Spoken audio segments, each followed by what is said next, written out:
And hello, everyone. Welcome to another episode of the Wartburg Infusion Entertainment Review. My name is Thomas, aka MrWartburg. It's episode number 15. With me, as always, is Mr. Fusion. Hello, everybody. Greetings and salutations. We are recording this on April 30th here for our 15th episode, which is by the time you're listening to it, it's actually my birthday. So I'm going to be posting it and sharing it and stuff tomorrow.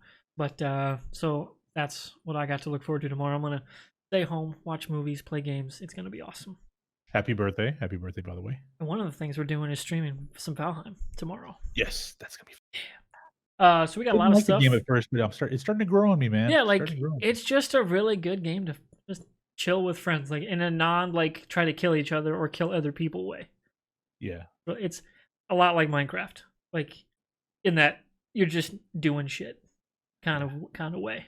There's not many games manage to hit that while also being good. Yeah. Which is nice. So we're gonna that's coming up for some content on the personal side. And we've got a lot of stuff to get into here. We've got three main topics and then some tidbits to maybe to pepper in throughout. Of course, the first one being the title of the episode, which I'm going to go with Invincible is incredible because the show fucking kicks ass. That's such a good title. So great good. Actually, great title. Great title. Yeah. That show, the finale dropped, of course, today worldwide. Being in the U.S., we got it a little last night. We watched, I think, at like 9 o'clock, something like that. Yeah. So that was a shitload of fun to watch last night and just to be blown away, which I totally was. The Fusion being the guy that's like been on Invincible since close to the original run, I'd assume. Yep. Back in the day. Yep. What were your takeaways from both the finale and then season 1 at large? I guess I'm going to brag here, Warburg. I warned you ahead of time. This was going to be a good show. Like, oh, I knew it. Hey, I spoiled myself. I know everything that's going to happen, more or less. So yeah. I knew it'd be great. But what were your? I had no idea it was going to be this great. This is going to be there. What's that? We got some robotness there. Are we? Let me know. You're good now. You're good okay, now. Cool. I was a little hot on the mic. That's all. Turned it down a bit on the mixer. I knew it was going to be a good show, potentially a good show because Amazon. Obviously they do their best to stay out of of the mix with these showrunners. With these IPs. Oh, just opening my door. Getting hot. Oh, he's just okay. Never mind. I'll keep talking while he closes his door. So I thought that this was going to be a good show. Episode 1, it was a very interesting thing. I'm like, are we really going to go PG with this show? Because and then boom at the end, just the massacre of the Guardians. You're like, okay, that doesn't happen till a little later in the comics, but we're doing that now. Okay, I was like, shit, this is going to be real. And each episode was really good. Like it got better and better and better. And then the finale, the last 2 episodes, like not just the finale, but the last 2 episodes were just amazing. Amazing work. Great cast. I love the voice actors. Everyone that they cast. J.K. Simmons. I was a little skeptical of him playing Omni-Man, but it makes sense. Like you were skeptical of J.K. fucking Simmons. Well, no, I know the for me that was the home run. Made me go, oh, I'm fucking in. Because I remember his turn as Tenzin being another voice acting role that he did in Legend of Korra. Holy fuck, that was great. And that was as a good guy. But him being a bad, like, what I know of Omni-Man as a character, going, oh shit. Oh, that's why they cast J.K. Simmons, and they fucking nailed it. Well, I thought they were going to be, I was worried he was going to be more like psychotic, over the top, but the methodical approach is perfect for JK. Like because JK Simmons does it so well with just the dry tone, and he's just so even keel with the tone. And it plays, especially in the last 2 episodes. Just the dude just murdering everybody, and then with just a soft tone, like, Mark, listen to me, Mark. I have to tell you the full story. It's like I need to tell you everything, Mark. But man, like this was just, it's incredible. It really, like, literally incredible. It's a great show. I'm very happy that Amazon announced yesterday that they locked them in for season 2 and 3, because I think I mentioned a couple of episodes ago, this is a story that takes place over 16 years in the comics. I think they're going to fit as much of the comics full story into like I think Kirkman says he wants this to go 6 or 7 seasons if he could to tell the story, but I think we're not going to get the full chronologically like time period. I think it's going to be truncated. I think it won't be 16 years that we see this whole event take Mhm. place, and maybe a couple of years if that. Yeah, that was a takeaway I had in my note sheet here was that season one is definitely truncated some arcs, but like that's Yeah. not always a bad thing. No, no, no. Like it helps streamline things. Like of course, as he was making the original, he didn't have a roadmap really. You know, he Yeah. kind of went Yep. where the story took him. But now it's an adaptation. The roadmap has been laid out, and you can see where maybe dead ends went, or maybe things you could prune off or weave back in a more natural, organic way. Maybe you tell them earlier. Maybe you tell them later. Maybe you tell them with the same way, but with extra characters thrown in for some new flavor and new context based Yep. on prior changes you've made. Like that's the cool part of making an adaptation, but not being like so like rigidly, like fastidiously. What's that word I'm looking for? Where you're like Fastidiously. kind of where you're like so hardcore in on making like this page to screen adaptation, where you Sure. kind of lose some of what made it great. Like sometimes Zack Snyder's Watchmen kind of got up there. Not all the time. It was still a solid adaptation, but Yeah. sometimes it was too on the nose. You know, like kind of too just like like reverential. Yeah. And so this isn't that. It's very much. I mean, of course, Kirkman's involved in the whole thing, so he's helped guiding the story, so they know where it's going to go, which really lends it and keeps it a consistent tone throughout, which is really really nice. But what were your thoughts like that opening 10 minutes of the finale, or really I guess 15 minutes before they really start wrapping up the fight? Oh god, just Well, the fight in quotations. quote unquote the fight. Um I think the train scene really fucked up moment. It just really was. And oh, am I Discord back? froze. Okay, I'm back. It's one of those nights, guys, while we're recording. I think the train scene was just a really fucked up moment for just when you really think about it, most superhero movies, whether it be animated or live action, it's one of the more fucked up ones. Even I mean, the boys have done some pretty crazy things in the first 2 They seasons, drive but they drive a boat through a whale. yeah, yeah. But just the train scene, thinking about what's happening and what Invincible has to go through and watch as it's happening, it's just crazy to think about, but there's a lot from the comics. I think what they do in what Kirkman did in the comic, and you're right about this. There's a lot of reflection a decade later, and a lot of that is I could have taken a more streamlined approach to some of the angles, and I think one of them was the approach of the big reveal. I think because I read a website today that talked about how oh the comics tell the better story of Omni-Man telling Mark the whole story of what he really is about and what he's really there for, and a lot when you really read the article, it talks about it how basically it just makes it a bit more convoluted. But it makes it better for this writer of this blog, and I'm like I don't really think so. I think what we saw in the finale was better because there was a lot more emotional and it was much more emotion, but it happened so damn fast for the viewer. Like it just, he tells a story and then all of a sudden it's like, boom. Mark's like, nope, I'm not buying into it. I'm not going to buy into it. And his dad's like, all right, fuck it. I'm going to kick your ass now, and you didn't have a whole lot of time to process it because it boom, boom, boom. It was just happening so fast. So, but I will say this: the penultimate episode, I loved it, but just because the whole subplot with Robot got a lot better. Yes. I didn't expect it to be that cool that fast. I thought it was going to be a little like okay, because in the comics and I don't want to keep going back to that, but it's like it's a story that really isn't as deep as it was in the show, and I liked what I saw out of that subplot.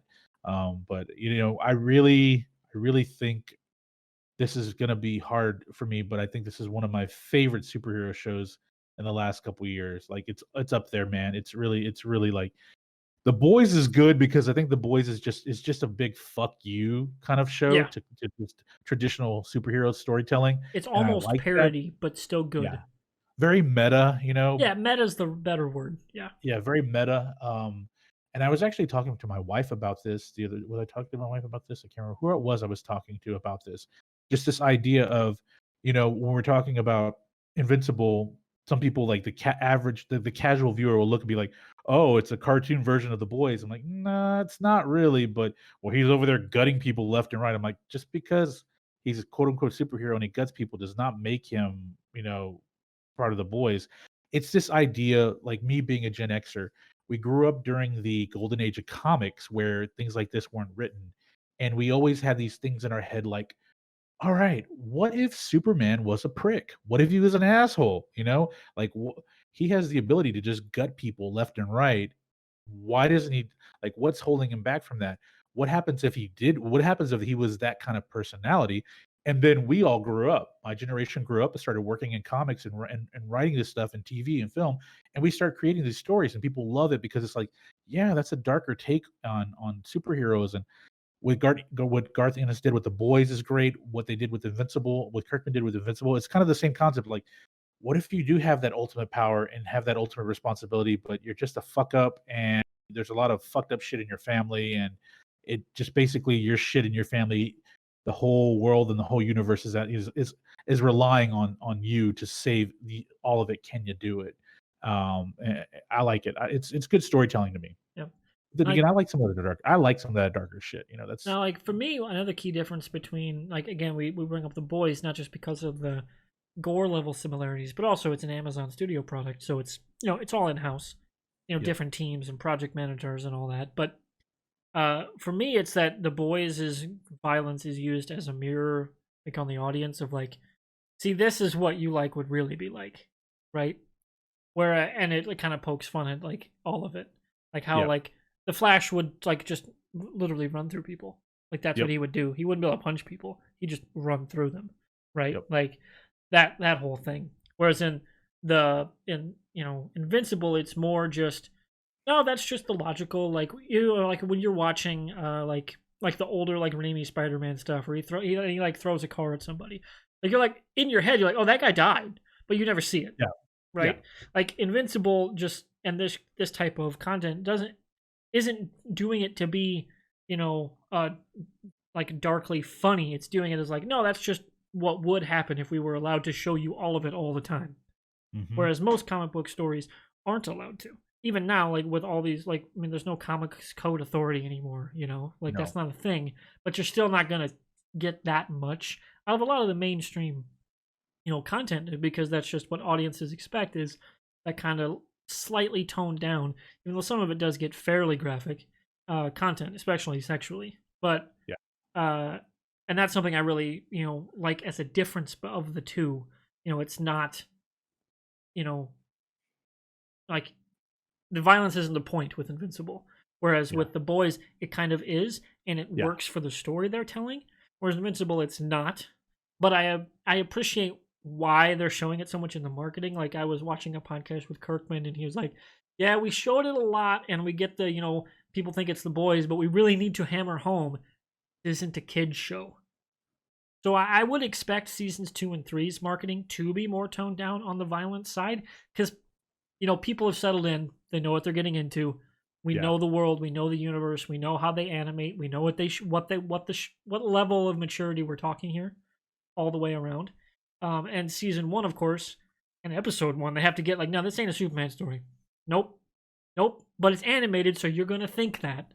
They know the audience is gonna, no matter what they do and say, the audience is gonna see that, and you make the connection because we've been seeing Superman for 80 fucking years, right? Like you have to break through that, and their marketing has been a part of that. And I would expect it to tone down as the story gets going further into its run. Hopefully they end up getting to finish the whole thing. Amazon's been pretty good about that. I mean, you look at a show they saved, like The Expanse, right? Like that got to finish on its own term. Man in the High Castle was critically acclaimed, but didn't get great viewership from what I saw, and that got to finish on its own term.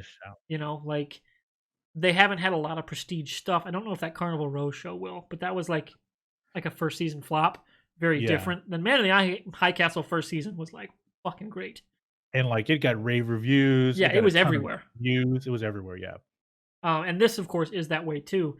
And alongside The Boys, they can kind of now package them as, hey, this is season A season is The Boys, B season, not in terms of quality, but in terms of where they're going to air in the year. They can kind of move on into each other, which is pretty cool. So of course that's where we're at, like just kind of broad strokes on the Sure. whole of season 1. So what specifically outside of, we both talked about J.K. Simmons on how I knew he'd be amazing, and holy shit, him in the finale, holy fuck, like he was so good. He was just like like cold, calculated, just like rage, and then the emotion of realizing I'm literally beating my son to death, Yeah. and like that disconnect in his brain, and it just, you like feel it when that sigh hits and he just like stops. You're like, it's done. It's over. You know, it all comes down, right? Yeah. And then that's just J.K. Simmons, and he's fucking amazing. Ah, it was so great. So, what else did you really enjoy about season 1? Of course, you mentioned the robot subplot being, a little tighter. Was there any major changes from? And by the way, of course, we're talking full spoilers.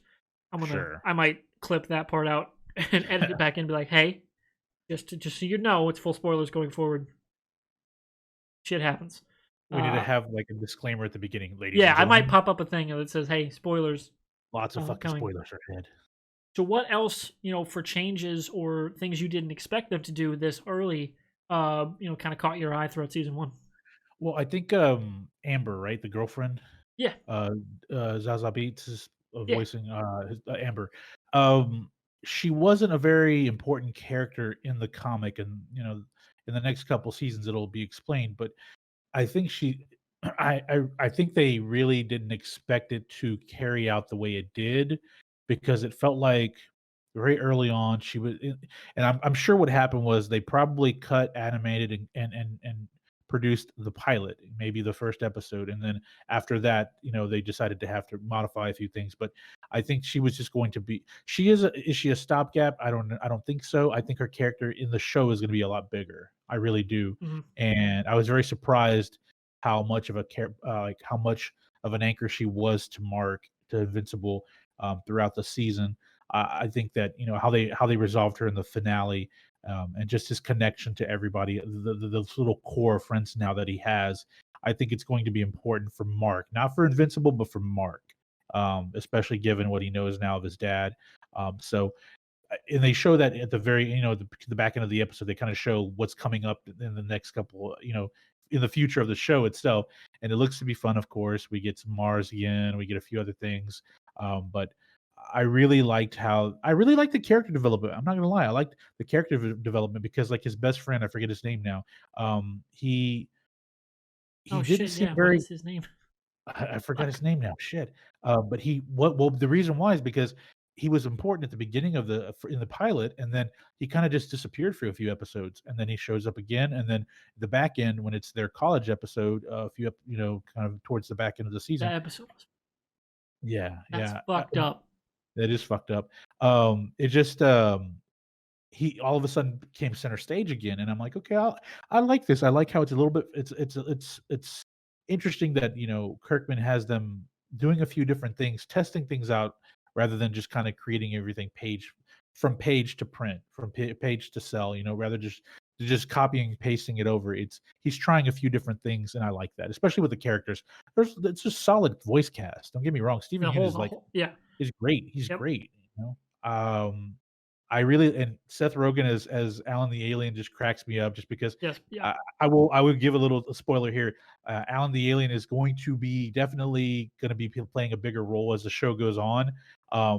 But just I already know that it's going to be interesting to hear Seth Rogen just what that character does. If the arc is very similar to the comic, it's going to be kind of funny to me just to hear Seth Rogen voicing some of these sequences that take place if they are translated from the comic. But who knows, man? They may not even go that route. They may just kind of make him kind of a secondary character and not really big. I don't know, but I really like the voice acting. I think how they've mixed the characters up. The Guardians, I will say this: the Guardians and their arc, kind of just kind of yo-yoing back and forth with the arc of the Guardians. I actually like that, because it shows a lot of these were the kids, and Teen Team is what their name was, and then they're all of a sudden they're pushed into the spotlight. They're trying to figure shit out, which I like it. I think it's going to be fun with, especially season 2, because there's going to be probably, if I estimate, there's going to be less Omni-Man in season 2, like with on Earth, and more of them trying to figure shit out. Yep. Invincible and the Guardians, which I think will be good because there'll be some good storytelling there. I honestly don't think we'll see Omni-Man until the very last 2 episodes of season 2. In terms of It's possible. in real time, like we may get flashbacks and such, but Sure. like to stuff on Viltrum or to stuff in Mark's past, like being raised, as a kid. But we won't actually see Prime in the right now Omni-Man until the final 2 of the season. I'm not going to argue there. That's interesting to me. Interesting to me, but I think there's because of all of the fights and the battles that Mark had in this first season. There's so many subplots that you can expand Oh into. yeah, just so many. Some of the mental trauma stuff that comes up later in the Invincible run, from what I've read, I imagine they're going to work maybe into season 2 and not go the sexual assault route, which happens. No, like now the reason being, like, the guy just got his shit kicked in by his dad, so I imagine there's going to be some psychological stuff to deal with in season 2. So we may just get a couple slower episodes of just dealing with that, because that's something that Kirkman's run did pretty well, was like examining issues like that of just being a superhero. How like that would seriously fuck you up, like you were literally left as a bloody pulp on the fucking Alps by your dad. Yep. That would just break you, right? Like, how do you not be broken by that? So I'm very curious to see what arc that, how that shapes up in season 2. Yeah, I mean, but I will tell you, in more than likely, it's going to be a 10 episode. I don't see them doing another 8. I think they would probably do 10 episodes. I could see that. And I could see them, and honestly, it being Amazon and Kirkman being so involved, I could just seeing them being like, oh, you only need 7 this year? Okay. And you need 13 the next year, for doing like what happens with the Viltrumites, right? Like they need more episodes. Or maybe it's a 2-parter or it's an extra long episode or something. I could see them doing something. Like he was saying, they get like, compared to like how The Walking Dead, you had to be like within like 15 seconds for the edit. Whereas animation, they were just like, fuck it, you can have like 5 extra minutes. We don't care. As long as you're within this 5-minute window. He's like, you can do so much in 5 minutes. It's amazing. Yeah, oh yeah. So I'm very curious to see what. You have to remember though, Walking Dead's on network TV. That's what he was saying. Like Amazon gives him so much more freedom because there's it needs to be this for ad dollars reasons. Yeah, they've already paid for their shit. Well, and I think I don't know if we talked about this very early on, but I think that's why a lot of big name actors and actresses jump on these type of productions on the streaming services. It's not primarily because they're paid a lot more than network TV. I think it's because that stigma of network TV, you have the time constraints which affect your storytelling. They do. Yeah. Let's be real. And the network TV schedule is insane. Like it's long. 20 some odd plus episodes. And I mean, you're talking about, they work 12-hour days for like 6 months out of the year. It's network TV is grueling. I mean, if you want, go Google Grant Gustin in The Flash, because I mean, he might not even make it to next season because he's just. And you think about how like fucking Jensen Ackles and Jared Padalecki did it for 15 of like with like actual action shit too. Like and they would do like what 22, 23 episodes a season. Is that what it was? They had some that were 24. It was insane. God. Good Lord, man. Yeah, because my and then you think about what it kept them from doing. Like, Eccles would have got cast in something. Oh yeah, he's an awesome actor. He would have got cast in something else that would have taken a few months to shoot. Hell, he's gonna play Batman in an animated movie. Just fucking awesome. But like that's insanity. And of course, shows like this only being 8 episodes and only being voice work too, which not a stigma of only voice work, but like they don't need to get jacked, right? Like they don't need to do stunt coordination, right? Like it's all animated, and they still need to, of course, act with their voice. And I don't know if they're doing table reads and stuff because of COVID. Who knows how that's going to change for season 2? But it certainly is a less time-consuming part of like the job of being an actor, doing it on the streaming service. Yep, at a fraction of the time. I think the other thing is the artistic aspect of it, being able to tell the stories how you want to tell them, both the producers, writers, and the actors. I think there's probably more fulfillment in the job, like not even the animated. I'm talking about these type of shows, any of these shows on streaming services, because you see some of these big names jumping on them and you're like, why? Are they paying them a lot of money? They're paying them well, but at the same time, it's like, because I can do 80 episodes or 10 episodes, but it's like, they're 45 minutes, 35 minutes. Each episode different. It differs based on the story. So they probably feel more fulfilled after the season's over because like we got to tell the story that we wanted to tell, and then I know it's not to pay because like fucking Big Bang people were making what 1.5 million a fucking episode, which is insane, right? Like that's a ton. That's a lot of money. Ad revenue goes a long way. It does, especially because the longer you go, like you get more title credits and stuff. As like they were, I think they were all producers by the end, so they were getting the extra pay too, which is just fucking bonkers. Like, what were the Friends? Friends were making what? What were they making? Like, was it $6 million an episode? No, it's like $1 million an episode each, right? Yeah. Yeah, each of them were. Yeah. It's nuts. Insane. Yep.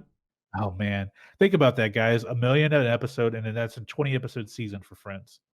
Yeah. Same thing with Big Bang. 20 episodes a season. I mean, it's a quick aside. Like my wife and I went back and watched The OC last week, just because it's funny for me. It's great comment. Like the dialogue's great on that show. The music's good. Comic book references. Well, the OC, that was the guys that made Chuck. Yeah. McG and Company. Yeah. Yeah. But like the first season's 26 episodes, and my wife was like, "Holy shit, that's a lot of episodes." I'm like, "Yeah, network TV was a grueling business for a long time, and they basically that's why a lot of like big name actors and actresses hated doing network TV. That's like Lawrence Fishburne was on CSI for 2.5 seasons, but like after that, he's like, "Yeah, this is too much for me. I want to go do stage. I want to go do movies, and I can't do that because 8 months out of the year, I'm working 10-hour days, fucking filming CSI, and you're on location, like you're flying from LA to Vegas, back and forth, and so I get it, man. But the good thing about that's one thing about as fans of this type of stuff, you and I, these streaming networks are doing a good job at making content and stories that work, like they flow well, which is what I really like. I really like this. Yep. I like serialized storytelling. Sometimes, I'm a sucker for the fun weekly stories, but the monster of the week. Fuck yeah, man! That's why I love Supernatural. just fun ass like episodes, like just great witty banter between the cast, and then like cool fucking shit about like chopping off like a werewolf's head or something, right? Like that's fine. That's fun with me sometimes, but sometimes I want to go like speaking of rewatching stuff. I'm rewatching 12 Monkeys right now. Okay. Which I forgot how closely tied in the pandemic was to season 1 of that show. I was like, oh yeah, they had a whole pandemic arc like 5 years ago. And that's a weird whiplash. I'm like, oh shit, yeah, now I'm watching it in fiction too. But it's been nuts. Man, that show that show's amazing. Best time travel show ever, bar none. But I think that about wraps it up for our season 1 kind of. Obviously, it was kind of scattershot, but I mean, we don't want to go into too many future spoilers for the comics too. Because we don't mind spoiling stuff for the show. If you're watching this, you've probably watched the show. But like the actual future spoilers of the comic stuff, there's a reason I say we won't see Omni-Man until the final 2 of season 2, and I'll tell Fusion why I think that after the show. Okay. We're gonna move on into a little quick hitter. One that I have with some few notes, though. We're going to kind of sandwich something meh in between 2 something goods. All right, let's go. And that's Mortal Kombat. Okay. So that dropped, what was that, the 23rd? So it would have been a week ago today. Yep. Ooh, it's just frustrating for me. Like, that's my takeaway. It's just, it's a frustrating, there's 10 minutes of awesome shit in here. Okay. Trapped in like 140 minutes of shit. Okay. Some terrible editing. Like just it's like the guy that edited this edited Taken 3. Okay, that's like and that's fair. Just Google Taken 3 fence jump. You will know what I mean by shitty editing. It's edited like that for a lot of it, but not all of it, which is very weird. The opening 7 minutes, I want to see that fucking movie. Because we didn't get to see that movie until the last like 5.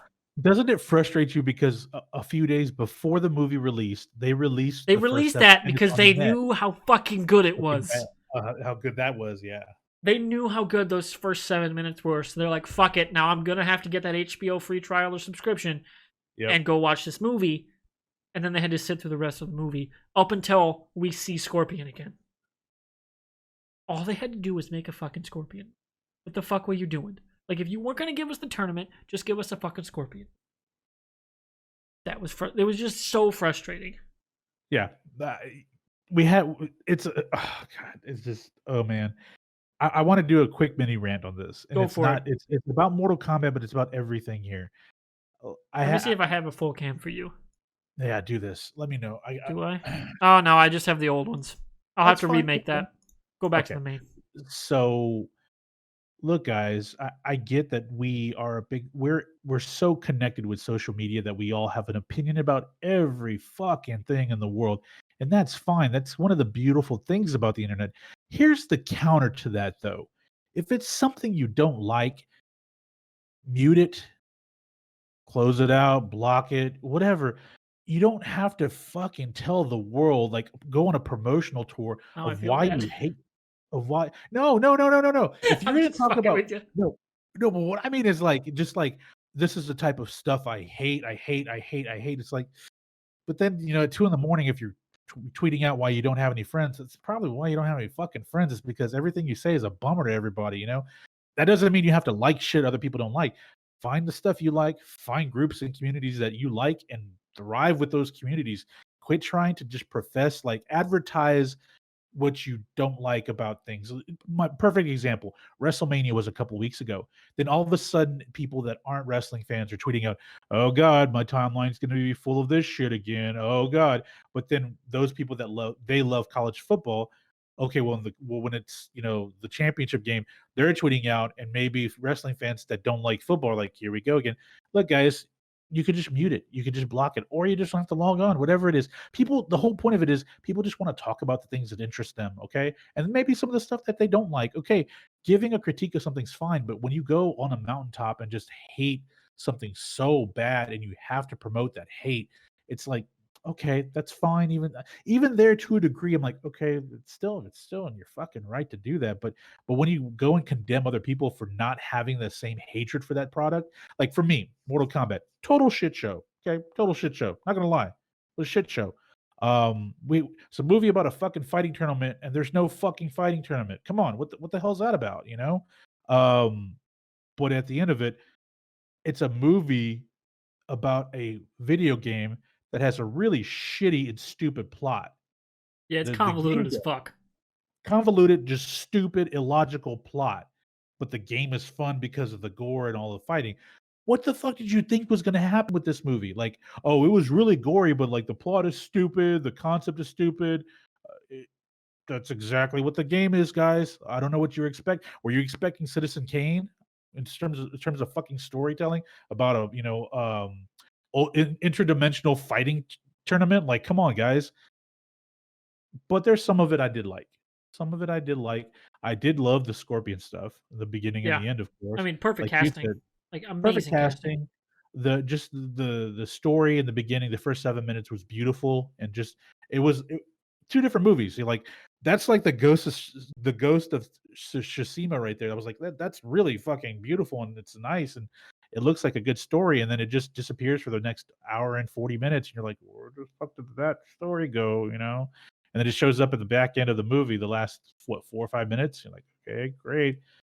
This is really stupid story, and okay, but like I said, but it is what it is. I mean, I wasn't expecting a lot out of it. Just it wasn't good, it wasn't bad. It was just over there. For Yeah. me, that's how I felt about it. You probably are like, this is just stupid. This is dumb. And I It get was. that. And I get that. But you weren't going out there telling people that actually like the movie, you're stupid for liking the Oh movie. no. And I that's mean, the thing that gets me. People yeah, that like say that. you don't gotta be a contrarian asshole.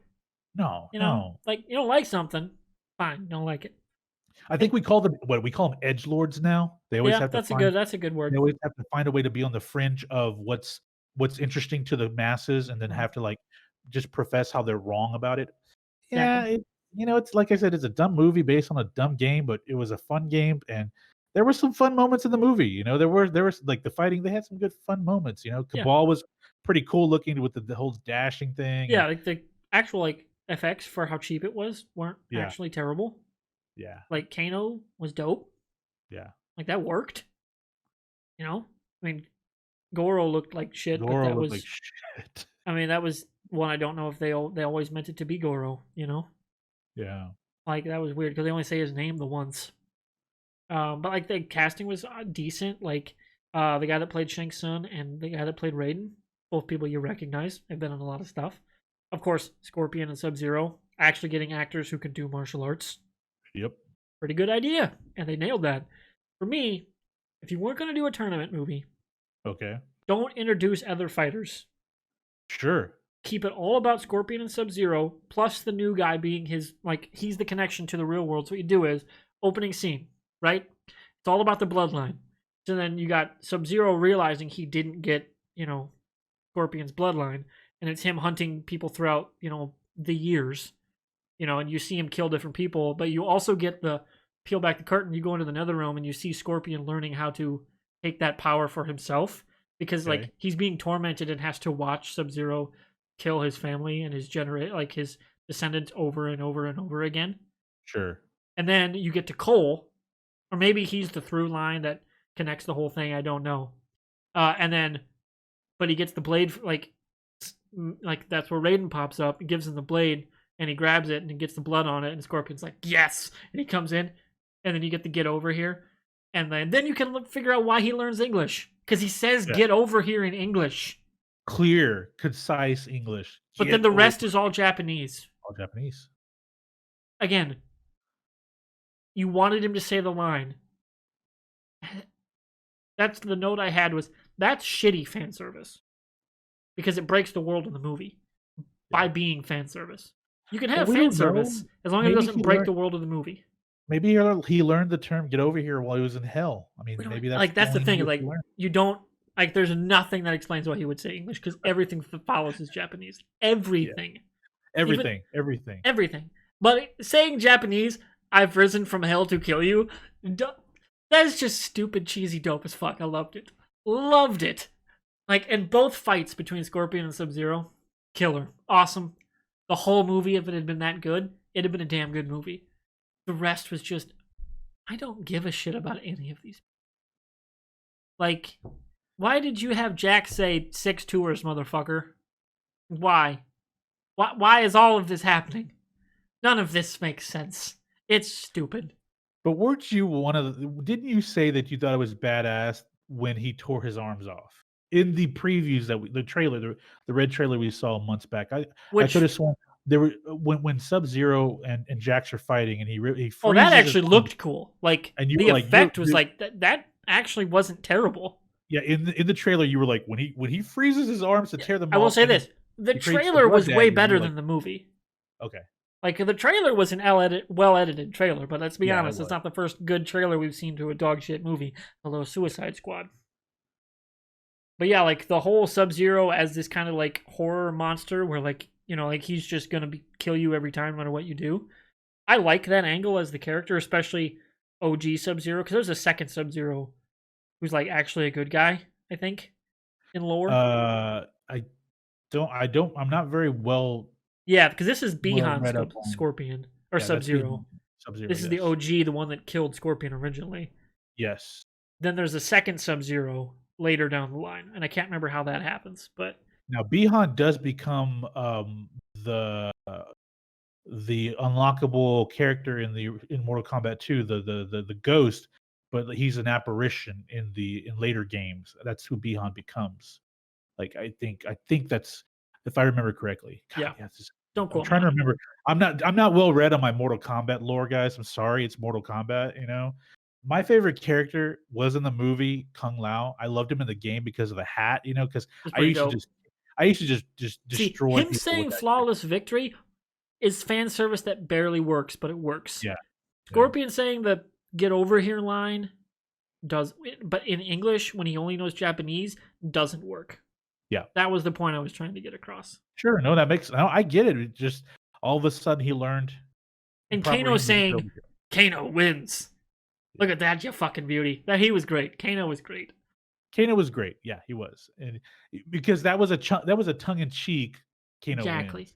And it worked because that actor fucking knew what movie he was in. Yeah, a lot of the others didn't. Yeah, you're right. I don't think so, because some of these guys, okay, most of the characters are like stunt people. If you really go look at their history, a lot of them are in a lot of movies, but they've done stunt roles. So this is their first like acting That's what kills me with the editing. These people know how to fight. Yeah. Show them fighting. Yep. Why are you cutting around so fucking much? Yep. They know how to not hit people while making it look like they're hitting people. The guy that played Kung Lao, I mean, he's Luke Kane. He's been in a lot of movies as a stunt double. Like he knows what he's doing. All these guys do. Because I was just, I was watching the movie. I had the other screen up. I'm like, okay, where do I know this person, this kid from? This guy, stuntman, stunt woman. I'm like, oh shit. Okay, well these guys know how to fight. Like what are we doing with just like you said, cut scenes and like a lot of the special powers? Like why aren't we just showing some fighting here? Yeah. We're stuck with Sonya Blade and Kano doing the fighting, which those are actually legitimate actors, like they're not exactly fighters. Yeah. So, it was a Mortal Kombat movie. And can I say this, Warburg? The everybody was so happy that they got, like, as long as we hear a Mortal Kombat. Yes, everybody got that, but I'm gonna say this now. I like this song better than the original EDM track. The second time we hear it in the final fight, that is actually pretty solid. Well, you're talking about when they used the score though, the symphonic track, right? Yeah, like there's the techno version mix that was like towards the beginning. Then there's the fight when it's in the iced up gym at the very end, when it was had a little more like used as a score, like it had more bass and like it wasn't played as a techno song. Like it was played to score to the fight. That actually worked pretty good. Yeah, I liked the EDM track at the end of the movie. I liked it. I was like, okay, this is better than the original version. I thought it was fun. I thought it sounded good. But yeah, it's Mortal Kombat, man. Like I said, we weren't. What do you expect? Did you expect Endgame? Kane, man. It's not Endgame. It's not Endgame. God, good God, no. But what's funny is that I saw someone the other day talk about how basically some of the subplots are creating a whole like MCU like world for Mortal Kombat. They clearly want to, but it's like, okay, first off, I just couldn't help but laugh. We're really going to do that. Circle back to Invincible. Mortal Kombat would be amazing as animated like show. A series, yeah, it'd be awesome. Like they did it. Mortal Kombat, that Legacy. They had like Michael Jai White as Jax and stuff. Like that was really good, actually. Like as a series, Mortal Kombat could work. It's not. How the fuck do you do that unless you're explicitly doing the tournament, which is basically Bloodsport, which again, that's what the movie was ripping off of, or I think the game was ripping off of because it was supposed to be a John Blanc clan. No, it was JCVD was supposed to be in the game. Yep. But then they ended up not, and they made him Johnny Cage. But like, which is a total like fuck you to Jean-Claude Van Damme. Yeah. Exactly. Unless you're explicitly doing the tournament, the movie doesn't work. Or like I said, you do it. It's strictly a Scorpion Sub-Zero movie. Those two guys, that rivalry, and what Scorpion is in pop culture, that's the only character that can carry a movie by himself. I think. I don't think there's another Mortal Kombat character that people are like, I want to see a movie about that. Especially with the casting of who they cast as Scorpion. That guy fucking kicks ass, and I feel so shitty for not knowing his name. I forget his name, but I know exactly who he is when you see him. His first name starts with an H. He is Mariko's dad in the Wolverine. He's Mariko's. Is it Mariko? Yeah, Mariko. Who plays Scorpion? It's Hiroyuki Sanada. Yeah, like you know who he is. And but just he's awesome. That first scene, the first 7 minutes. Hell, he's in Endgame. He was in Endgame? Jeremy Renner kills him. He's one of the Yakuza guys. Oh, that's right. He's one of the Yakuza. That's right. Yeah. Man, I forgot about that. He's in everything. He's in all anything cool martial arts. He's in it. I thought he was great playing her dad in the Wolverine of the kind of a prick, and you think he's the bad guy, and you find out he's just a douchebag, and he dies. You give him a Scorpion movie, the whole thing is him. I'd watch that, but we're not going to get it now, which kind of sucks. My theory is that what we saw in the first 7 minutes, that we were going to. My theory is we originally were going to get a Scorpion Sub-Zero movie, and I think the studio pushed back and was like, "No, we want a Mortal Kombat movie," which means we can't call it Mortal Kombat without having the tournament. And so they're like, "Oh, fuck you! We're gonna have the tournament without having the tournament." Squeezing these other people in, because we go from Sub-Zero and Scorpion in the beginning to having it at the end, and it felt like at some point they lost what the story they were going to really tell. And I think it was probably a little deeper with those two guys, but I think the studio was like, no, we need to have characters. Where's Sonya Blade? Where's Luke Kane? And where's Jax? And I think that's the studio not understanding that. Okay, there's Mortal Kombat fans, but like the fighting game isn't that big. Like it's not fucking Call of Duty. It ain't Fortnite, nope. Right? Like it's a niche thing within the gaming community. And that only extends so far into the pop culture lexicon. Yeah. I think they just overestimated the popularity. I think the biggest era of Mortal Kombat were in the mid 90s with 1 and 2. That's where that was when the OG games were still kicking ass. Yeah. Yep. After that, I think it got a little bit to where people were like, okay, another Mortal Kombat. Okay. And they're fine playing it, but like you said, it's a select group of people. It's not a mass it's not a mass destination for gamers, Mortal Kombat. Yep. So that's where we're at in Mortal Kombat. So you hated it. I was like, I didn't hate it. It was just, like I said, frustrating. Okay, that's fair. That's fair. That's fair. It's just frustrating from man. Those first 7 minutes were dope, and then we didn't get that. When he takes the rope and then when he's tying it off, like even just the slow pace of him just walking through the Japanese garden. I'm like, okay, so we're getting a cool samurai ninja movie, and then we didn't get that. Because I really wanted that kind of movie, and I'm really hoping Snake Eyes is that movie. That would be really cool. We talked almost a year ago now about Snake Eye, and they had the black and white shots that come out. I'm hoping G.I. Joe Snake Eyes is that movie.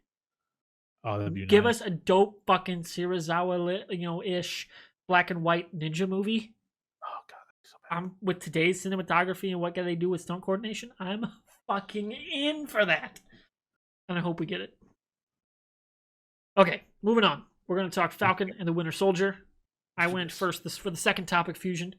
What were your thoughts on Falcon / Captain America and the Winter Soldier? Very great show. A great show.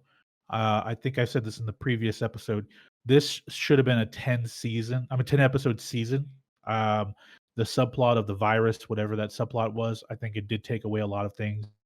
We'll say this about the final episode. Anthony Mackie fucking nailed it. Like he was Captain America. His speech to the UN, amazing. Just his presence on the screen was great. And I know he's gone on record saying he was nervous as hell, but you couldn't tell. He really embraced it. And I thought this episode was better. Didn't like the reveal of Sharon Carter being the power broker was really cheap. Didn't like it. Are we setting up the Thunderbolts, or are we setting up Hydra? Don't know what we're setting up here with the U.S. agent. But it was a good season. I really felt like though there could have been a little bit more character development for Bucky, and I think I mentioned this last episode. I think maybe what we were missing from these two guys was too tied into the virus plot. Like there were too many scenes where their character development was directly tied into the virus storyline. So when they pull that out, they still have a clean timeline here of all these episodes, but I think it just kind of, to me, it felt like it hurt. That's probably why I feel like that's why I needed 10 episodes, not just the few that we got. We needed a little bit more. We needed a little more meat, a little more storytelling about their relationship and how they're growing. I did read recently that the showrunner really wanted to have a Tom Holland cameo just for Civil War, kind of revisiting the humor part of that. And Kevin Feige said, "Fuck no, we're not doing that." I think that's kind of crappy, honestly. I think in universe though, he's going to court right now. That's true. Yeah, you're right. You're right. In universe, this is right when Far From Home kind of starts. Yeah, he'd be busy. He's not even in New York. That's very true. No, that's very true. I didn't think about that. You're right. That's fair. But I really liked it. I wasn't a huge I think was it amazing? No. I think Loki's probably going to be of the three that's going to blow us away. That's going to be the one where it just awesome. It's balls to the wall, let's fucking go type of show. But I will say this was the first in the can. This was the first in the can. I did like WandaVision more. Yeah. I did like WandaVision more. And of course, it's easier to say with hindsight now because only the last 2 episodes of WandaVision were affected by COVID. I think that with this one was already in the can, but COVID affected the storyline greatly because of Yeah, that it whole affected virus. how that like PR marketing side, which made him affect all the editing side. Yeah. Which kind of sucked. Like, Yeah. I kind of want to see what they did. That's the tough thing, man, because we're talking about Disney. But it's They're not Disney, gonna so do we're it. never gonna. We're never gonna know. Maybe at some point we hear an interview from one of the showrunners or one of the directors of some of these episodes to talk about, what happened with the subplot. And I would like to see. I want to hear that, but yeah, we're never unless there is like a super DVD copy that's released where you could get to watch both versions of it. Like you can watch the streamed version versus the actual full version of the entire of each episode. That would be nice. That would be nice. But I liked it. I thought Anthony Mackie was great. Sebastian Stan. I think they really. My biggest complaint was I think they really rushed his story from the beginning to the end, and like I said, I think that has a lot to do with the virus story that was pulled out, the subplot. I agree. Like for me, I got a lot of the same takeaways. I really enjoyed the show. It's a different type of show than like WandaVision, which had that very much every episode was a cliffhanger hook, right? Like it was structured that way. This was not. And just how they chose to end some episodes, didn't really make you go, oh shit, right? Like there was no like jaw dropping moments. Like there was no, oh hey, here's Evan Peters as Quicksilver again, like popping in. Like that didn't have like that. The show wasn't structured like that, and it wasn't built up to be that, like kind of just like pop culture phenomenon, right? Like that was WandaVision. And like you said, of course, obviously the COVID stuff made them be like, maybe let's pull back and re-edit this, which if it was edited this heavily, it wouldn't like this is like, man, if whoever edited this needs to get nominated for something because that is even like comprehensible. Yeah. Let alone solid to good. Is a miracle. About a season long subplot. They edited whatever they all did down to 6 episodes, and it works. Not perfectly, but it works. Yeah. Like, this is a car that runs. Like, it's going down the road, and it can, get up to speed and go. That's a fucking miracle. Yeah. So, kudos to the editors on this, because I can't comprehend how hard that would be. Like, where would you start on that project? Yeah, we're done. It's locked. Oh, now you gotta re-edit it all, so it's an entirely different show. Yeah. Oh, fuck. What do you do? Like, you're like, can we do reshoots? Nope, can't do reshoots. Yeah, like fuck. That's hard. Like, and they made it work, which is hats off to them for making that work. Like you said, Mackie killed that speech to the GCR. Killed it, or GRC. Another one that we didn't touch on. Everything with Isaiah Bradley worked. Everything with Isaiah Bradley worked. Definitely. Carl Lumley as Isaiah Bradley. Again, another great casting choice for a show. You get that, like, it tugs on your heartstrings, but also makes you mad at the same time. Yeah. Right? Like, and that's such a great part of his story, both in the comics and now in the MCU. And I love that they're digging into that. Like, that is still part of Sam's, legacy now as Captain America. I love that. Other notes, just for stuff that doesn't specifically go on the finale. I mean, the suit's amazing. This suit's fucking dope. That's awesome with the wings and like the helmet piece that comes up and it's all one unit. Great. I like that they're leaving John Walker he's not a villain stance.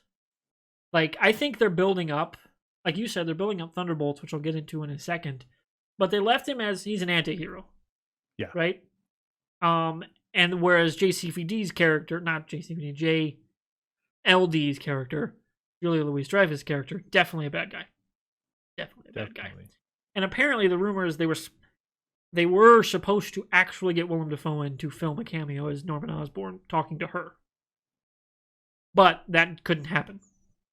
Because rumor is they're very heavily setting up an alternate, like so the Spider-Verse stuff's going to happen, and that's in Spider-Man, and he's going to fight a Green Goblin, but then you're going to get an actual MCU Willem Dafoe, Norman Osborn, and they're going to use him not as Green Goblin. He's going to be setting up the Thunderbolts. Okay. Because he's old. I mean, Willem Dafoe is how old now?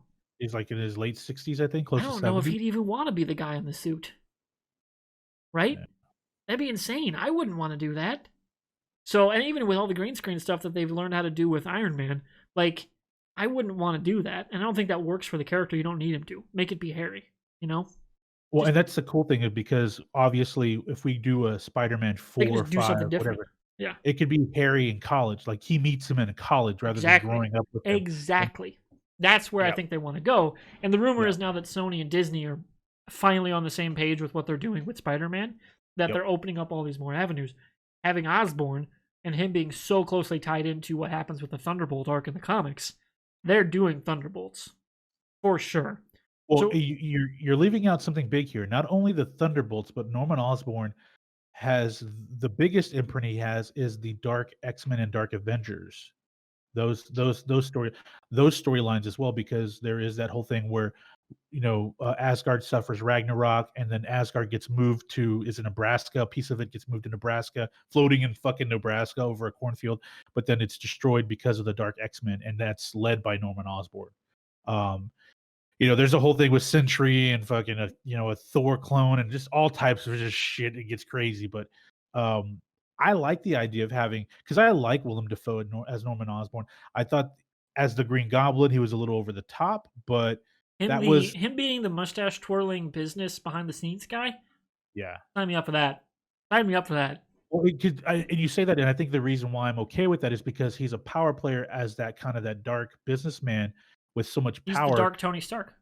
We need that because apparently they're behind the scenes they're fighting about Vincent D'Onofrio carrying on Wilson Fisk, and which I think If they don't, I they're fucking idiots. it's stupid because he's a great fuck. It's not just I don't know what the idea is. Well, he won't fit the role on the big screen. Like what the fuck are you talking about? You're he insane. And he first is off, like he's an actor. Like he's yeah been in a lot of shit, yes. right? Like they're But he's actors, been in dude. a lot of TV, not a lot of He was movies. I'm he was sure in there's Magnificent some Seven and he fucking kicked ass. he kicks ass in He's everything he's awesome. in, dude. Everything. I mean, and when I first saw him debut in episode 2 of Daredevil, I was like, okay, I'm interested. And then I'm like watching, I'm like, we have our Kingpin. Like, we have him. Like, he was brilliant, dude. Just brilliant about him. Just that whole I'm cool and calm, but then all of a sudden I get Just that mad and I rage. will fuck And he your can even be a world up. different version of Kingpin. I don't care. Yeah. As long as he's close. Yeah. Because that was awesome. But Yeah. to get back to my notes here. Sure. So of course we're setting up Thunderbolts because now U.S. Agent is under control of Julia Louise Dreyfus's character. I'm just gonna say JLD because that's shorter and easier. Sure. So of course Rhodey's kicking out there as War Machine. He's gonna get roped into that subplot, probably through Thunderbolt Ross. And we have Armor Wars coming up soon. And Armor Wars is coming up. And like Power Broker's getting involved, and I don't think she's long for this world. My note is she'll probably die, whether it's season 2 or Cap 4. She's gonna get killed off by either JLD or somebody under her command. Maybe it's Walker that has to kill her. Right? Okay. Like I could see that happening where like they tie off that story because it doesn't really make a lot of sense. Very like weird. Like the show itself, and not before we get into the actual like prediction stuff, which I want to get into. Sure. Okay. For the show itself, Falcon and Winter Soldier needed at least one more episode, and it had to be a flashback episode. We needed to understand the relationship between Carly and the Power Broker. Which means we need a flashback to during the blip. But it would have been one of the first times we see actual time passing in the blip. Beyond that kind of like right before the end game stuff in Endgame. So you would have seen young Carly and Sharon Carter, figuring out their roles in Madripoor. We needed that, and we didn't get it. We were told, not shown. Yeah. And if we had one flashback episode that was dedicated to their relationship and its breaking point, didn't need to be a direct pickup into where we're at in episode 1. Time could have passed. It could have been years in the past. We don't know what the timeline was. But it could have helped really make some things make sense timeline-wise and give a better emotional connection to that reveal when it happens. You actually understand where the characters are coming from. And make Sharon her heel turn a little bit more sympathetic. Look, she's Peggy's niece. Like Peggy is loved by like show her go through some shit. Like there had to have been something that broke her to do this. Like this act of desperation to seek this world of, becoming the Power Broker because she was with SHIELD for a long time. She watched over Cap. She was in the CIA. She helped Cap. Like there's just so much heroic in her. She's the niece of Peggy Carter, a founder of Shield. And so like what happened? Like where in those 5 years did she say I can't do this anymore? I have to do. Was it just that the government basically said because you gave Cap his shield back during Civil War, you're Like, now yeah, there had to have been something more. yeah, Like, there had to have been a breaking point. like There for did. me, There had maybe we could have seen like why her and Carly get together is like the CIA or something killing a camp like of people that are in the like doing something terrible, yeah. and that's what breaks it, and that's what makes her realize. And it would have given more significance to Sharon killing Carly at the end in Yeah, the finale. It that would have need meant a that lot. that could have hit more, It felt to me, it felt like okay, she's just making a business decision. That's what Sharon's doing there. But if we had that But you don't flashback, understand why she's in that business, which is like the exactly, disconnect. yeah, Yeah, exactly. Especially with the Sharon, what little where we we've last seen of left her makes where we it's last left her. such Yeah, a whiplash. yeah, Whereas where we last left Zemo, it makes sense where we pick up with him. Like it makes sense. We yeah. didn't get that with Sharon, and that's something I think the show could have really used. That's definitely one of their like biggest missteps. It doesn't completely break the show, but it's definitely a misstep. For me, of course, the Flag Smashers are less than interesting, but they're also not supposed to be. Like they're kind of the MacGuffin. Like this story is really the story, at least of the episodes we got filmed and done, is Sam saying I'm Captain America. That's the A plot. Yeah. The Flag Smashers don't really have to be interesting for the A plot to still fucking matter. Right? Does it bother you though that we have all of these living super soldiers running We around don't. and it's not? They're dead. Oh, that's right, they're dead. I forgot. I The totally forgot Butler about did it. That's right, the Butler did it. Totally forgot. There's two left. It's Bucky and Walker. But wait, no, there is one that survived, right? Because remember, after he talks to the That was just a JRC, follower, I think. I don't think it was a okay, soldier. it wasn't a soldier. Okay, that's fair. That's At fair. least nothing in the show says he had powers. They That's could true. retcon That's it. very Who true. knows? That's true. But they're all the Flag Smashers and everybody that got that super soldier, save for Walker, So, are dead. so Bucky and Walker at this point. Which, by the way, quit nerfing Bucky. The Yeah, Winter fucking that's something. Soldier. Like this dude was kicking ass in Winter Soldier, and all of a sudden he forgets how to fight hand to hand. Like, come on. What is that? Like, just he was fucking flipping the fucking knife in Winter Soldier while he was going toe to toe with with Cap, and all of a sudden he forgets how to just like I throw did down. like though when the Flag Smashers at the end realize, oh shit, that's Bucky Barnes coming to kill us. Like, oh fuck, we're fucked. Yeah. Like they freak out when Bucky shows up at the end.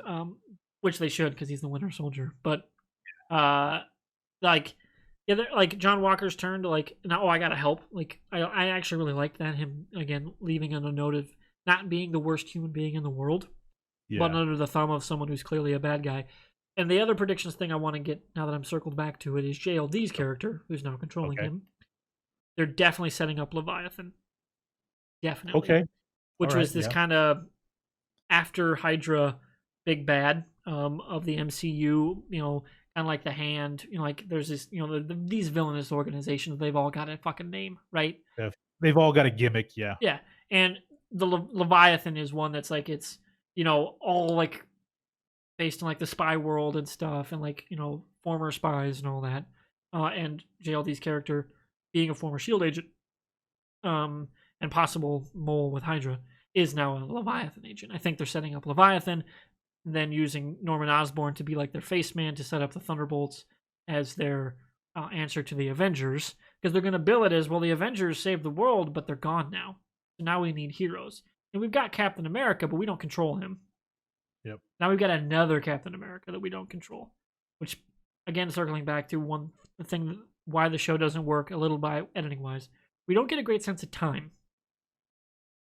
I wanted to say this about the Isaiah Bradley, but we have no idea how long time passed between the finale, like the final fight, to, oh, hey, now there's an entire Smithsonian exhibit for Isaiah Bradley. Yep. How much time passed? And then we get the barbecue scene, a cookout at the end. Like, how much time is passing in this show? Yeah. It's so weird. And it's so because of the editing around how many scenes they had to cut. And it's frustrating. But nowhere near as frustrating as Mortal Kombat, but it's more just like that little nitpickiness that keeps it from being legitimately great. Yeah. It's just a good show. No, Nothing wrong with I just agree. being a good show. Yeah. Like, there's a lot of nitpicks I'd have about even the best seasons of like an Arrow. Doesn't mean they're not good. It just means I have nitpicks. Falcon and Winter Soldier, same thing. You bring up Thunderbolts. Yes. And their position in the MCU. My only worry is that the Thunderbolts will become the MCU's equivalent of the Suicide Squad, which I don't want. I think they're gonna end up being a one movie thing. Like they'll be an antagonist. I almost wonder if they're gonna be the antagonist of Cap 4. You know, like Cap 4 will function as an also kind of Avengers movie. Yeah. Much like Civil War did. But I don't think it's going to be called Cap 4. It'll be called Captain America something. And, like, they're going to set up Thunderbolts, like the actual Thunderbolts team. And then Cap's going to try to fight them, or, you know, like, try to expose them, try to rally some of the Avengers, and he'll get rebuffed. And then, you know, publicly fights them, gets his ass beat in because he's just Sam Wilson. He's not Steve Rogers. And then Bucky shows up. You know, they start kicking ass, and then more Avengers show up, and they beat the Thunderbolts. Okay, so you think we're going to get a quasi-Avengers reunion of some sort? I think, because you need to start rebuilding that team a little bit, but not in an entire Avengers movie. Like, you don't want to spend the whole movie doing that. Yeah. And it gives you an in-the-universe way to be like, oh, hey, what's Scott up to? And we don't know. You're going to, I mean, he's, we're getting that. Is obviously, he's tied into both Cap and both Caps now. Like, he's got a history with both of them, so that makes sense. Yeah. Like, it's an opportunity for the new Black Widow that Hawkeye, comes out of the movie, you know, Hawkeye. It's a way, and a way for me to maybe start building Patriot, Young Avengers. I was going to say this is a good opening for the Young Avengers too, right? Like again, also speaking of superhero holders that are alive, Isaiah Bradley. Maybe someone's going to try to come for his blood or kill him because he's got it in his blood. Maybe. And something happens where he doesn't die, but his grandson gets seriously fucked up, and he gives him a blood transfusion, and boom, he's now Patriot. Right? Just what happens in the comic. They did lay the groundwork of a lot of stuff for the future of the MCU, which I appreciate. In an area of the world that you want to stay fleshed out, which is the more down to earth human, not quite street level like Spider-Man type stuff. More just like the actual like government and spies and like that kind of the world of the MCU.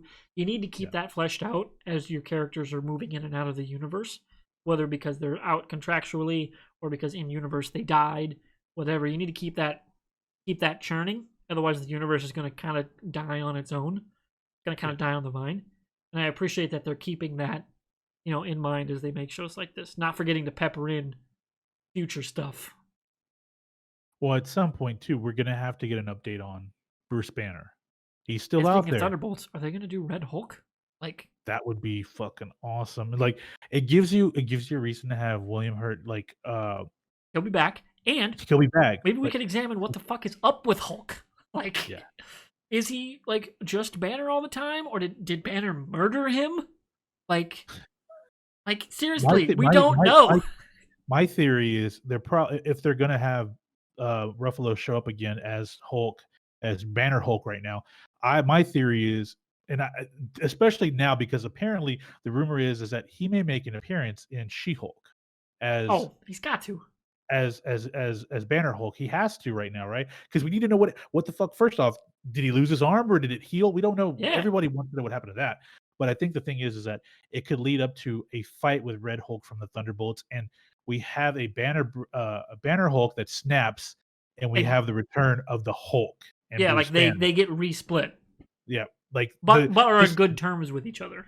Yeah, like they work out whatever their argument is, but at the same time, like something happens and Banner Hulk just fucking snaps and loses it and realizes he's not, and just all of a sudden the Hulk says, "Fuck this, I'm back." Beats the shit out of him. And beats the shit out of Red Hulk. Yes. I would love to see a Hulk fight. That just fuck yeah, dude. Fuck yeah, just give me that red. That or they bring back. The rumor is they're also going to bring back Tim Roth, or is it Eli? It's Tim Roth, right? Tim Roth. They're going to bring him. He's coming back in something. He is the Abomination. He's supposed to be in She-Hulk. Yeah. So like, I have a feeling they're going to fight, and then I want to see a Red Hulk fight. I want to see that. If you're gonna do Thunderbolts, a modern version of it, based off of like the talent you have currently in the MCU, you do need to have Hurt play a CGI'd version of the Red Hulk, Yeah. But it could be that he gets Banner's blood from some way, or we have the leader show up again who's been gone Yeah. for 13 Well, yeah, fucking maybe the years. leader comes to him in the wake of the Endgame and the blip to be like, well, we need, like, we don't really like each other or whatever, Yeah, but we need power. and it makes Like, we sense need because strength. yeah, before the blip, he was the Secretary of State, so Yeah, basically protecting the country, and maybe that he feels like it's something I have to do because the Avengers are no more. We don't have the Avengers, and we need to build something. And JLD is going to help him build the Thunderbolts. But while she's also having an ulterior motive because we exactly. know With the that's her Leviathan character. stuff, and then we get some Nick And Fury coolness. I That'd be think dope. if there ends up being a Cap and Winter Soldier season 2, which probably won't happen, but we may get a Bucky season at this Yeah. point. JLD could probably be her, and her relationship with Sharon Carter. She leads into Armor War, where she like uses Sharon, her access to the government, to get the suits. Hmm. This leads to an Armor War. At the end of the Armor War, Sharon Carter does die because she realizes she's being played by JLD, but JLD doesn't want her to know, like she can't let other people know what her ulterior motive is. And so Sharon Carter has to die, but then that could lead into Thunderbolts, the results of the Armor War. I Maybe mean, that's how Sam knows they're bad, yeah, right? maybe. Maybe that's her redemption, is being a hero and trying to tell Sam they're trying to replace you guys and or kill you guys. Because I And think we're getting Armor War before we're getting Cap oh, for 4. sure, yeah, Yeah. for Because Armor sure, War's next year. Okay. yeah. Man, So there's so much shit now that could be right, happening, like man. we God. wondered after Endgame what next, and now we're like, well, what's not next? Like, Well, and then I'm reading this week that apparently James Gunn is talking about Guardians 3. Is like, yeah, I'm just gonna be frank with you guys. This is like Avengers 4.5. I'm like, fuck is it? Like, we know Guardians are in there. We know, like, we already know, like, Jane Foster. Who else are we missing now? Like, are we getting someone else in Guardians we're 3 that getting we didn't fucking expect? Russell Crowe as Zeus in Thor Yeah. 4. It's like, what? It's amazing. I I want mean, not more. I'm sorry, not Guardians 3, Thor 4. Yeah, Taika said it's Avengers 4.5, and I'm like, I'm cool with this. Don't get me wrong. I love this because it's making a really interesting universe. But this is like, man, you guys are gonna wear me out, man. But yeah. Like, it's just, I'm so oh, man, curious. Like, we're all like, oh man, we're like I'm 13 years in. It's awesome. One of the coolest cinematic things ever. But it's not done. Like, like retrospective stuff looking back is cool, but they're yeah, still fucking going, and they're going hard. Like, yep, we're getting a fucking Shang-Chi movie. We're getting Eternals. Like, they're not fucking around, yeah, which oh is yeah. crazy. Like, Which we may get. they're going deep with some shit. Yeah, yeah. They're going Eternals, man. I don't even know what that's gonna do for I mean, the for cast is the fun, cosmos. but I don't know what the fuck it's about. Yeah, it's Then just, oh again, my I god. said the same thing about Guardians, and that movie I was think amazing. yeah, I think when Guardians, because that was I think when Guardians went into production is when you and I actually became friends around 2013, right? Yeah, Yeah, it would have been. on the Yeah, Rooster Teeth website, and we were doing the TFT podcast, an old podcast, and I think I told you guys, you're gonna love the Guardian. Like, people were like, what are the Guardians of the Galaxy? I'm like, guys, you're gonna love it. It's gonna be fucking, if it's true to the comics, it's gonna be fucking hilarious. Just the whole idea of these guys saving the universe, but they're just this weird bunch of, like, they're fucking space pirates, guys. They're yeah. goofy space pirates, and everyone all of a sudden became huge Guardian fans, and, like, they become professional, like, Guardian, uh, scholars. It's like, no, just like Well, I don't know Deadpool. if you All of a want to sudden, be, but like, cause it's weird. it's like, just like when Deadpool, the first movie comes out, everyone's like, "Did you know that Deadpool's based off of?" Stop talking to me. I've known this my whole life. Leave me alone. But I'm interested what's next, man. Like, because we still have a Warlock, Adam Warlock Subplot. storyline in Yeah. Guardians that was never tied up, and there's just so, and like, we still have the multiverse, we still have the quantum realm in Ant-Man 3. Like, there's just so We much still we have to have. get to Fantastic Four. We still have Fantastic Four in 2 years. You Good know, God, man. And they're gonna have to squeeze some beginnings of the X-Men in the next 2 or 3 years, right? exactly. Somewhere along the way. Yeah. And it makes sense to just to bridge everything has to be the Wolverine. It has to be Wolverine, right? It has to be the guy.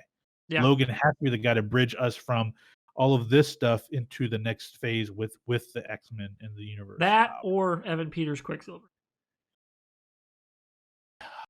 You mean Ralph? Yeah. God, how great would it have been if it was Evan Peters, the actor? That would have been so great.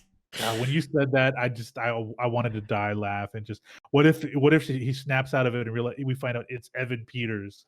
Like what do you mean? Like it's Evan Peters the actor? I'm Pietro? like, oh, no, my name's Evan. Evan Peters.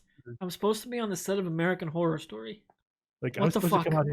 Supposed to come out here to Jersey to shoot this. Or he maybe who's that? What's the is it Sarah Paulson who was on American Horror Story? Yeah, Sarah Paulson. Yeah. I saw her kill someone, and then they put me in witness protection, and now I'm fucking here, and my hair is white.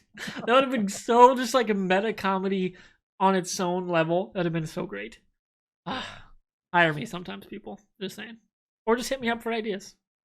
Anyway, we have a lot that can happen now in the next 2 years. That's the great thing about the MCUs. It just doesn't stop. It's so fun. So speaking of other fun stuff, do we want to get into any of our other quick tidbits? We can run through real quick. Sure. If you want. Of course, we got the Sweet Tooth series. That trailer dropped. So Fusion, do you have a quick primer on that? I'm not super familiar with it. I read the wiki, but it's more of a little lighthearted and kind of gory drama. A Vertigo comic. I was very happy to see this because I think we talked about this in the past episodes that we want to see Netflix jump on some of these indie labels and indie stories. This is a great one too. It's a very well written comic. I suggest reading it. It's not superheroes. It's just a little bit of a lighthearted, and then there's some really dark aspects of the story, but it's a little weird. I will say that it's just weird. Yeah, it's like sci-fi, fantasy, post-apocalypse, kind of. Kind of a mishmash of a few different genres. Got Will Forte as the dad, which is cool. Will Forte is amazing. So I'm gonna definitely check that out. I already mentioned the Russell Crowe thing. After our last recording, Flashpoint's finally in production. Finally. Which is that's insanity. I'll believe it when it comes out. I think when we have a trailer, I'll believe that movie is real. It's gonna be a cameo movie, just cameos galore. That's what I think it's gonna be. I hope the heart of the Flash is in that movie. I hope so. I hope, because that's the strength of the Flash character. Yep. But we'll see what happens. And then for me, I was going to talk about MLB The Show. Man, what a rough launch that game had. Oh my God, it was rough. Yeah. They broke Road to Show, man. They broke the road to the show. It's no longer, you can't play it offline. Nope. Yeah. What did you do? It is ostensibly the game where you just hunker down for a whole weekend, and now you're a superstar who's in the Hall of Fame. What did you do to Road to the Show? So just grinds my gears how always online, always monetary, all this shit is. Have those modes. That's fine. Just want the Road to the Show. That's your flag. That should be your flagship fucking thing because it's in your name, The Show. What the fuck are you doing? So frustrating. I'm a franchise guy, so I really can't complain. I like my franchise mode. That's really, but I get it. That's the one thing I saw everyone bitching about. Road to the Show's broken, guys. Really? We're gonna break this one? Really? Yeah, it's the standout from 2K, it's what makes the show the show. Yeah. And they broke it. It's just frustrating. The theme of the episode besides Invincible is incredible. Yeah. So that's it for the show. Anything coming out in the next few weeks we should keep our eyes on that you're going to be keeping your eyes on? Not that I can think of, man. I'm catching up on some old stacks of comics. I know there's a interesting storyline called the Hellfire Gala going on that if you go Google it, people are really pissed off at the artwork because it looks really different. And it's like, guys, this is a storyline. These aren't their permanent new uniforms, and who cares? Just relax, guys. First off, it's comics. Who gives a shit? It's comics, if it's a good story, we'll see what happens. But that one's popping off really hard in the comic book world, and so I'm interested to jump on that over the next couple weeks. But that's really it for me, man. That, and I actually I'm rewatching Mad Men, and we'll talk about that maybe another time. But I'm enjoying my it's like the third or fourth time I've rewatched it, but it's a good show, dude. Okay, I can't give you shit for rewatches because I'm rewatching 12 Monkeys, but it's so good. I gotta get on 12 Monkeys. I gotta get on the Expanse, and I will. I promise you, I will. Good. Because you got probably a year until the final season. Of the Expanse, yeah. Yes, which is going to be amazing. Okay. But yeah, that's it for our show this week. Of course, you can follow us on our socials. If you're watching the video, it's on the screen. If you're not, I am at MrWartburg. He's at It's Mr. Fusion. Both with the MR, not spelled out. Yep. And then we'll be back here in a couple weeks as we gear up. I guess next 2 weeks for me is Mass Effect Legendary Edition, and I got the day off. There you go. So I'll be able to have a full day's like recap of what I all did in the game, meaning all the same decisions I made from in all the games, and how good or bad of a job BioWare did with kind of remastering and touching up one of the greatest gaming trilogies of all time. Are you going to skip back and forth from old school res to new res? Fuck no. I've played the game so many times. I don't need to. Over under how many endorsements Wartburg will get in the Citadel during his day off? I don't know if I'll get to. I don't know how far I'll get though in Mass Effect 1. Okay. So I'm gonna start. I'm a hardcore femshep from start. We'll see how far I can get. Okay. Because for me, Mass Effect 1's a 2 playthrough game. I want to get to level 60. I'm assuming they kept the leveling system the same, but I don't know how that all works. I'm so curious to see like how intrinsically did they tie the 3 games together, because they were made all within the same generation, but with vastly different like styles, like in terms of how like the leveling system works from 1 to 2 and 3. 2 and 3 were very close. 1 was its own beast. I'm curious what did they do to put that, kind of tie that back together with 2 and 3. I'm very, very interested in that. So that's kind of a preview of what the next episode is probably going to be about. Yep. And I'm going to have like a legendary pun, like legendary bomb, a legendary like success or something like that for the next week's title. Okay. Thanks for watching, everybody. We'll see you next week or 2 weeks. Bye. Take care, everybody.